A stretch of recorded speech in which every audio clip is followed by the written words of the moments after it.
parolina in più su quella che è la tua attività, che è un'attività anche abbastanza, diciamo così, particolare, quella di food writer, corretto? Sì, è corretto. Scrivi libri, ti occupi di edizioni italiane di libri, diciamo così, in lingua straniera, e curi tutta una serie di rubriche anche che, diciamo così, si occupano di cibo secondo una visione decisamente, diciamo così, contemporanea di quello che dovrebbe essere. Quindi, diciamo, viviamo, grazie anche alla tua attività e all'attività dei tuoi colleghi, in un periodo, se diciamo così scorriamo tutti i decenni di storia della Repubblica, in un periodo in cui il cibo, diciamo così, sta facendo un'inversione rispetto agli anni 50, dove i sapori tradizionali, diciamo così, erano alla portata di tanti ed erano la ricchezza enogastronomica del territorio. È passato un po' di tutto, è passata la gelatina, è passata la panna, il flambé, eccetera. Oggi, anche grazie appunto a questa attività, stiamo riscoprendo parecchio i piaceri del passato, e quindi di tanti cibi che ci appartengono a vario titolo, compreso, diciamo così, il maiale, che qui, tornando un po' all'introduzione fatta, l'ultima occasione in cui forse ha avuto un accostamento con la politica è per i rimborsi del Consiglio regionale, dove abbiamo avuto un consigliere che si era fatto rimborsare decine di migliaia di euro per maialetti mai consumati, quindi diciamo che dagli anni 50 per altri motivi, esatto, sino al 2013-2014 siamo sempre lì. Il leitmotiv è lo stesso. Allora, guarda, cominciando dall'inizio, tu hai detto, parliamo un po' di quello che hai fatto. Io ho esordito nei fumetti. Se qualcuno di voi ha mai letto Lupo Alberto, Sturmtruppen, Cattivic, quello era stato il mio primo lavoro, perché avevo deciso da ragazzina di studiare qualcosa che mi piacesse, senza preoccuparmi poi della disoccupazione che mi attendeva. Tanto secondo me sarei rimasta disoccupata anche se avessi studiato ingegneria, quindi perché farlo? E ho studiato lettere classiche con questa idea che il primo lavoro che mi avessero offerto l'avrei accettato, e il primo lavoro fu Lupo Alberto, e quindi andai a scrivere per Lupo Alberto. Questo spiega anche perché io ho questo côté un po' umoristico, fumettistico, eccetera. E poi da Lupo Alberto ho scritto di pseudopsicologia da bar e da parrucchiere su settimanali femminili mi sembra una vita, ma erano solo 5 anni, e dopo devo aver espiato qualche peccato commesso nelle vite precedenti e sono stata promossa a scrivere di cucina. In realtà il fenomeno è questo: negli anni 90 ha cominciato a diventare di moda la cucina, ma io scrivevo per riviste di moda dove la più grassa delle mie colleghe aveva la taglia 42, quindi loro hanno guardato me dicendo: mostro, sei già compromessa tu con la 46, la cucina vai a farla tu, e si sono tenute le loro taglie 38, 40, 42. Quindi io sono diventata poi food writer, come dire, per questioni di taglia. Però a me cucinare piaceva, e quindi la cucina mi è sempre... È quello che ti avrei voluto chiedere, intanto se ti piace cucinare. Sì, io sono nata in una famiglia, ho visto che la libraia oggi è fornitissima, anzi vorrei quasi un applauso per la libraia. Intanto perché aprire librerie in piccoli centri è un fatto eroico, e poi perché la libraia bravissima ha portato non solo il libro che io presento oggi, ma anche il mio libro precedente che si intitolava Le cuoche che volevo diventare, che è quasi scomparso in edizione cartacea, una delle ultime copie disponibili, credo. E nel mio libro racconto, in quel libro lì, che era un libro sulle donne cuoche che avevo conosciuto nei miei viaggi in giro per il mondo, dovevo raccontare anche la mamma, perché in fin dei conti sono una brava ragazza italiana e quindi va bene raccontare la signora di Samoa, ma devi poi anche dare una gratificazione alla mamma. Io sono cresciuta in una famiglia dove mia mamma cucinava così bene che non avevo capito che mangiare serve per vivere, pensavo che si mangiasse perché era buono ed era una festa. E poi la maestra ad un certo punto mi ha spiegato in classe, ho detto: caspita, ma cioè, qua c'è un'intelligenza superiore, perché una cosa così non solo è buono, serve anche, ero contentissima. Poi sono andata via di casa molto giovane, a 15 anni, sono andata via con un pianoforte, una pentola a pressione e un dizionario di cucina. Ho scritto di cucina per tanti anni, di viaggi di cucina per una serie di riviste italiane e straniere, e ad un certo punto, però in realtà io volevo scrivere libri, ma ho pensato stupidamente che il giornalismo fosse non una cosa simile. Invece il giornalismo non ha niente a che fare con la scrittura, ma semplicemente con riempire gli spazi bianchi tra una foto e l'altra. Quando me ne sono accorta insomma abbastanza presto, ma ho continuato ad andare avanti, però per i 50 anni mi sono fatta il regalo di smettere di scrivere per i giornali, quindi tutto quello che ho detto, insomma, food writer eccetera eccetera è vero, però fino all'anno scorso.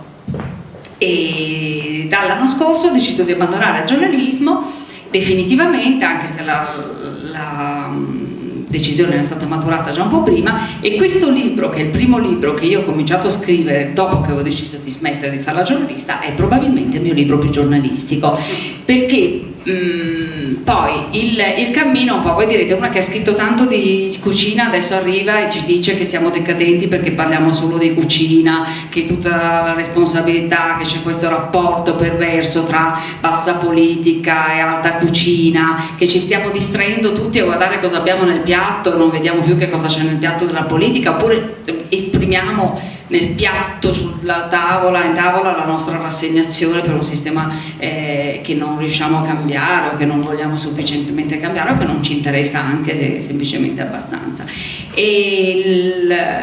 Insomma, non lo so, forse ho scritto questo libro per espiare altri peccati commessi in un'altra vita. Il fatto sta che mi sono trovata a documentarmi selvaggiamente. Chi mi conosce sa che io sono la principessa dell'approssimazione, e quindi grande sforzo, allora, nel senso, grandissimo sforzo, perché un libro ricchissimo nelle case editrici italiane manca una figura che è fantastica, che è il fact checker, cioè uno scrittore americano anglosassone scrive nel 1978 le BR rapiscono Aldo Moro, e c'è subito lì il fact checker che va a vedere, sì è vero, ma è marzo 1978, ok, perfetto. E poi per ogni cosa lui continua a scrivere sapendo che ci sarà qualcuno, perché Topino in biblioteca o di Google ormai, che controllerà tutti i fatti che menziona nella sua opera. Gli editori italiani sono poveri, direi, proprio così, fa parte della loro essenza strutturale, quindi il fact checker assolutamente non si può. Per cui il fact checking l'ho fatto io, proprio mi ci sono ammazzata, cioè tutto quello che è affermato, tutti i dati che sono affermati, la diffusione del frigorifero dagli anni 50 agli anni 70, le percentuali eccetera eccetera, sono stati tutti verificati su opere storiche, insomma c'è una piccola micro bibliografia alla fine. Però l'idea era di raccontare l'Italia, prima e seconda Repubblica, attraverso la cucina, perché penso che la cucina sia una espressione forte del nostro paese. Sì.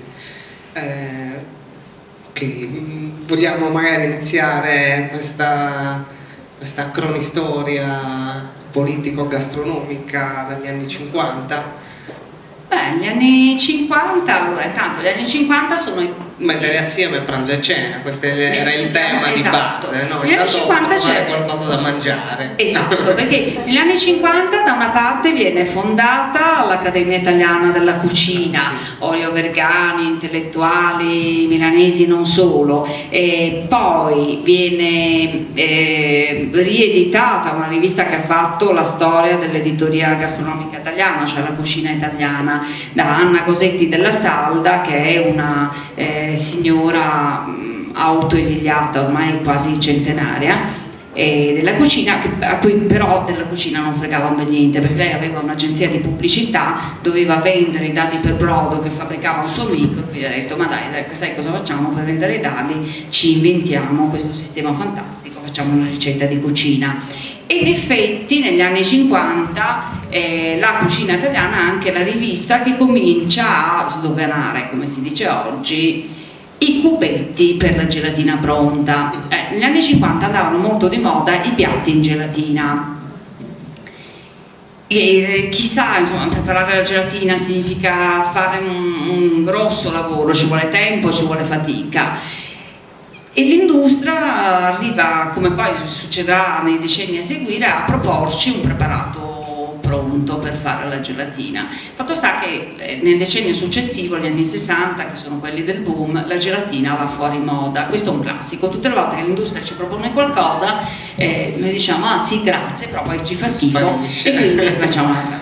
Negli anni 60 vanno di moda i piatti in crosta, anche lì chissà cosa vuol dire fare tutti i 9 giri per fare la pasta sfoglia, insomma un certo lavoro, anche una pasta brisée ben fatta, non bisogna bruciare il burro, eccetera. L'industria ci verrà in ausilio e ci darà i rotoli di pasta sfoglia pronta, che normalmente diventa una roba ignominiosa perché nel centro tutta nicca e liquidina, non sfoglia mai veramente, non diventa mai alta, quindi anche lì passiamo ad altro.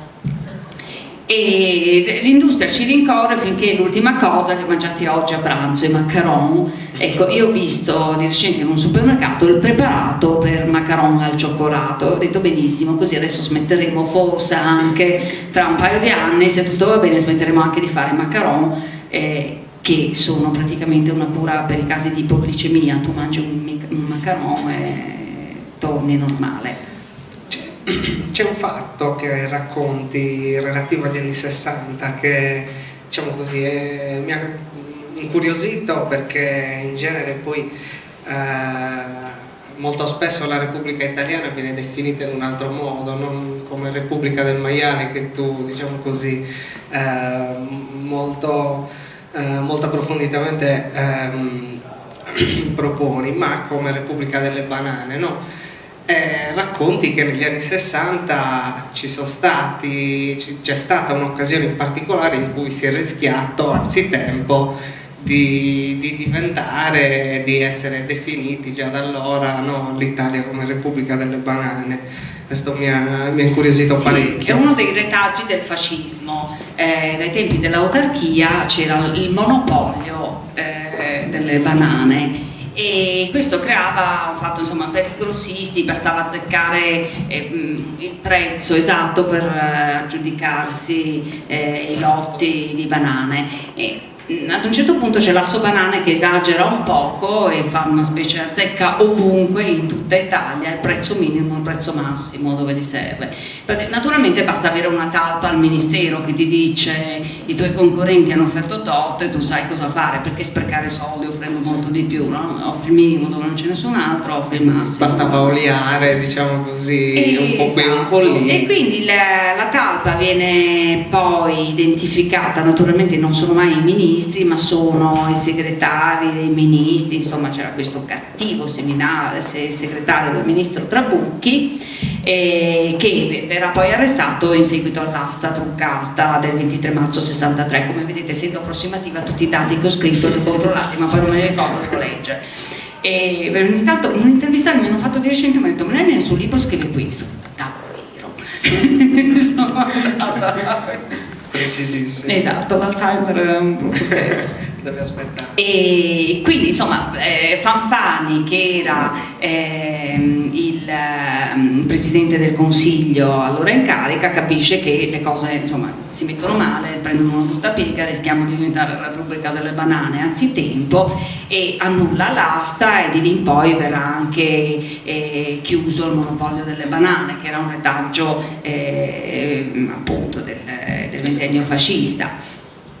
E la banana verrà legata poi alle canzoni di Alberto Sordi, che vengono stranamente inserite in ogni compilation di musica italiana non particolarmente elegante, ma dove vai se la banana non ce l'hai, e resterà questo. Ma negli anni 60, adesso mi hai fatto pensare, c'è un altro retaggio di stampo fascista. Allora, gli anni 60 sono gli anni dell'insalata russa, cioè c'è la guerra fredda, ma anche filoamericani più scatenati vanno avanti per l'insalata russa. Ora, l'insalata russa C'è chi dice che era stata inventata da un cuoco piemontese per ricevere dei dignitari russi, e chi dice che fosse inventata da un cuoco francese. Qui il fact-checking è un po', quindi ho lasciato soltanto quello che si dice, anche perché insomma di quello che si dice resta un cuoco di corte che deve ricevere dei dignitari. E poi naturalmente gli ingredienti dell'insalata russa erano ben più nobili delle patate, c'erano anche tartufi, c'erano aragostine, era un piatto di corte. E nella sua versione, insomma nella sua vulgata popolare, contiene soltanto patate e altre verdure cotte decisamente non al dente, secondo i dettami dell'epoca erano quasi sfatte. Ma l'insalata russa nel ventennio fascista, nella Cupido Rinominandi che aveva preso i gerarchi fascisti, non si poteva più chiamare russa, Dio scampi liberi, bisognava chiamarla insalata tricolore, no? Perché c'erano i sedani, c'erano i piselli, c'erano le patate, c'erano le carote, quindi insalata tricolore. Allora io ogni tanto mi chiedo se questo successo poi strepitoso dell'insalata russa, che era un piatto che a quel punto lì si comprava anche in tutte le rosticcerie, le casalinghe non erano più obbligate a farlo, venga anche da questa tutto sommato soddisfazione di poterla richiamare di nuovo insalata russa, cioè di riappropriarsi anche dei nomi, perché i nomi poi in Italia sono stati spesso rubati, no? Nel secondo ventennio c'è stato un ladro di parole, noi non possiamo più dire papi, tu vedi tuo papà non lo puoi più chiamare papi, non puoi più dire Forza Italia al mondiale perché ti senti un po', quindi non puoi più dire, quando dici azzurro dici oddio santo che cosa sto dicendo, no? Cioè, come dire, anche nel diteggiare, come vuoi fare la cameretta? Ah, pensavo no. Ha una sfumatura particolarmente chiara di blu. Sì, entra in casa politica decisamente. Dunque, gli anni 60 ho segnato anche un altro aspetto interessante che poi forse, diciamo così, si ricollega anche a tanti aspetti legati al connubio politica e gastronomia. Tu racconti quando a Milano il ristorante Giannino diventa per tutta una, diciamo così, un'intera classe di riferimento il posto dove recarsi, e dice una cosa molto particolare, che è uno di quei posti dove non si va per mangiare, si mangia bene ma non si va per quello, si va perché si deve fare altro, si deve farsi vedere e farsi vedere. Infatti quello che non hanno mai capito i critici gastronomici, che non lo capiranno mai, e questo io l'ho capito, lo sapevo già, ma l'ho saputo proprio con prova del 9 quando ho avuto un ristorante, adesso ho un ristorante in Sicilia, e quindi so benissimo che la cucina, che tanto estasa ai critici gastronomici, in realtà è uno degli aspetti del ristorante, e sicuramente quello basilare, ma non è il solo, è la punta dell'iceberg che noi vediamo emergere, ma il ristorante è un'attività commerciale con una partita IVA, quindi che ne dicano i critici, il ristorante non può fare opere d'arte o piatti che poi non rispondano a un applauso anche commerciale, eccetera, perché tu poi ogni tanto vengono da me dei miei ex colleghi che mi dicono no, ma questo piatto però, questa ricciola, se tu l'avessi astratta un po', e mi dico sì certo, l'astrazione della ricciola è interessante, e poi alla fine del mese pago il mutuo, ecco, la ricciola resta esattamente lì com'è. Però Giannino era un ristorante di moda ed è anche una storia italiana di generazioni di ristoratori, no? C'è una trattoria, i nonni hanno una trattoria, poi la seconda generazione decide questa trattoria di ampliarla, di farla diventare un ristorante, intanto anche le città diventano più grandi, per cui quella roba che era periferia, anche un po' far west, diventa improvvisamente un centro buono della città. E Giannino ha esattamente questa ascesa, la terza generazione è quella che capisce che Giannino è business e lo fa marciare, ma fondamentalmente Giannino è un posto dove andare per vedere, farsi vedere, per dire lunedì ai miei colleghi che tu il sabato sera hai cenato da Giannino. Sì. Ci Ci sono ovviamente nel libro tanti spunti interessanti, tanti racconti, ma ci sono anche delle ricette legate a quegli anni. Ce n'è qualcuna degli anni 50, degli anni 60, quindi tra gelatina e crosta, che diciamo così più secondo te potrebbe avere il suo spazio ancora oggi, o sono diciamo così ricette che va bene lasciare? Si possono anche, allora intanto nel cercare le ricette io ho consultato riviste di settore a partire dagli anni 50 e ho insistito molto con l'edito della casa editrice che le ricette, i testi delle ricette non si dovevano correggere, quindi non dovevano rispondere ai criteri della casa editrice, ma semplicemente essere così riportati pari pari. E negli anni 50 quello che mi diverte molto è la pollanca in gelatina, un po' perché pollanca oggi al massimo uno che sa qualcosa degli anni 50 gli viene in mente pollanca, ecco, esatto, e invece la pollanca era una pollastrella giovane destinata all'ingrasso, a tal fine castrata prima che deponga le uova, ma si estingue dal dizionario di cucina, dalla prassi comune dopo gli anni 50. Tra l'altro la ricetta che riporto prevede che l'esecutrice, ovviamente al femminile, provveda in prima persona a eviscerare la pennuta, cioè vuotate una bella pollanca, e nonché a spiumarla accuratamente fiammeggiandola ove necessario. E naturalmente la padrona di casa virtuosa provvederà anche a preparare la gelatina con la carne. Poi si noti l'uso, avverto prima di citare questa ricetta, del ghiaccio tritato per non ferire le casalinghe ancora sprovviste di frigorifero. Infatti una cosa particolare è che il frigorifero si diffonde nelle famiglie italiane più lentamente per esempio del televisore. Cioè soltanto alla fine degli anni 70 il 90% delle famiglie italiane avrà il frigorifero, quindi quando negli anni 50 e anche 60 chi scrive le ricette da pubblicare su una rivista precisa che c'è bisogno di un luogo freddo, lo chiama sempre così genericamente: ponete in luogo freddo. Ecco, oppure ponete il piatto su ghiaccio pestato o in frigorifero prima di servire. Poi c'erano anche manuali tipo l'agenda Cirio per la casa che spiegava come come ottenere una temperatura di meno 10 gradi che durava per mezz'ora mescolando sostanze, adesso non mi ricordo delle sostanze chimiche che producevano questa temperatura che durava per un tempo limitato, ma che poteva servire, oppure come conservare i rossi d'uovo lasciandoli in acqua fredda, però poi bisognava cambiare l'acqua mattina e sera perché si conservasse veramente il rosso. Erano periodi in cui per conservare era ancora una preoccupazione, perché non era facile come oggi.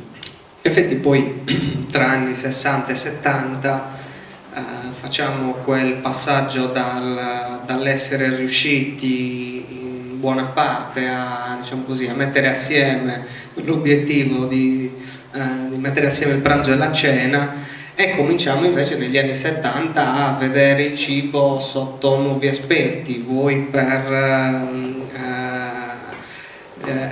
il periodo di austerità, vuoi per anche tutta una serie di, diciamo così, di novità, come per esempio la nouvelle cuisine, che ci dice insomma che mangiare bene non è necessariamente mangiare tanto, mangiare in abbondanza,